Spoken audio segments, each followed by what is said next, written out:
Hello everyone. If you keep getting this Windows Update error on your Windows 11 0x800f0983, then you have come to the right place because in this video I'm going to show you how easy it is to fix that annoying Windows Update error on your computer easily. First off, you're going to open up the Start menu. You're going to write Windows Update on here. You're going to search for Recovery. You're going to go into Recovery Options here. And once you're here, you're going to click on to reinstall now.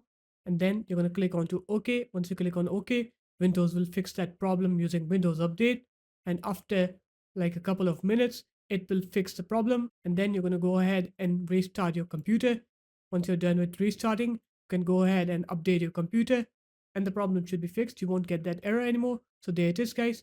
That's how easy it was to fix that annoying Windows Update error. If you guys found this video helpful, make sure to leave a like, comment, and subscribe to the channel, and I'll see you in my next video. Peace.